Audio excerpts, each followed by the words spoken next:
यार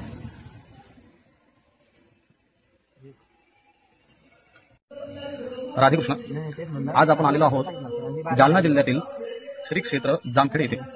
या जामखेड नगरीमध्ये श्री जांबुवंत महाराजांचं स्थान आहे व मंदिर या ठिकाणी आहे। अत्यंत प्रसिद्ध असं मंदिर या ठिकाणी आहे आणि भव्य दिव्य आहे। हे मंदिर गुफेमध्ये या ठिकाणी निर्माण झालेलं आहे। अशी आख्यायिका आहे की या ठिकाणी श्रीकृष्ण आणि जांबुवंतांचं सलग 28 दिवस मल्लयुद्ध या ठिकाणी चाललेलं आहे। या युद्धामध्ये दोघांनाही घाम आल्याच्या नंतर या ठिकाणी एक तीर्थ सुद्धा प्रगट झालेली अशी आख्यायिका या ठिकाणी आहे। तसेच जांबुवंतांनी श्रीकृष्णाची ओळख पटल्याच्या नंतर आपली मुलगी म्हणजेच जांबुवंती हिचं लग्न श्रीकृष्णांसोबत या ठिकाणी करून दिल्याचं या ठिकाणी वर्णन केलेलं आहे।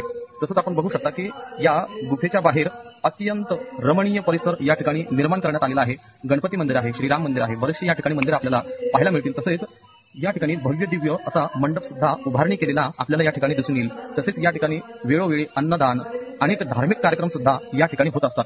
तसेच या ठिकाणी विचारपूस केली असता असं लक्षात आलेलं आहे की जवळपास या गावाच्या आजूबाजूला 12 गावं किंवा 12 ते 15 गावापर्यंत या ठिकाणी जे माकड असतात ते माकड सुद्धा आपल्याला या ठिकाणी कुठेही सापडणार नाहीत, कारण की जांबुवंताचा वास असल्या कारणाने या ठिकाणी माकड सुद्धा आपल्याला गावात आजूबाजूला कुठेही दिसत नाही।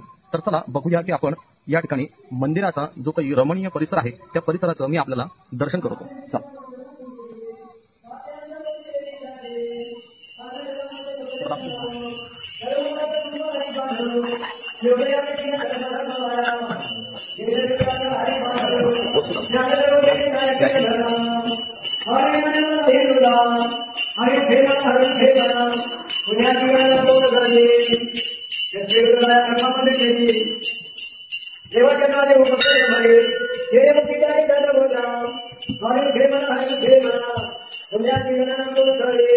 एक मंदिर आहे ज्या ठिकाणी भगवान जांबुवंत आपल्याला या ठिकाणी दिसत आहे।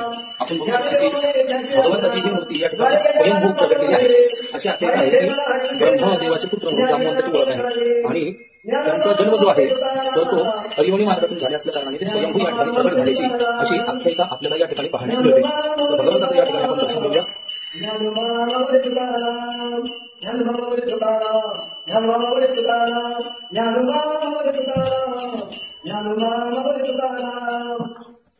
तसंच आपण या ठिकाणी बघू शकता की भव्य दिव्य असा सभामंडप या ठिकाणी उभारलेला दिसतोय। आपण बघू शकता की संपूर्ण मंडप या ठिकाणी उभारलेला आहे। आपण इथे दाखवू शकता इथे पूर्ण सभामंडप आहे। छोटे छोटे मंदिर सुद्धा या ठिकाणी स्थापन केलेले आहेत व रोज नित्यनियमाने या ठिकाणी काकडा आरती, हरिपाठ असे अनेक धार्मिक कार्यक्रम या ठिकाणी चालत असतात। तसेच या जांबुवंताची आख्यायिका सुद्धा या ठिकाणी ही आख्यायिका आहे ज्यामध्ये येथील सर्व रहस्य काय आहे ते सांगितलेलं आहे।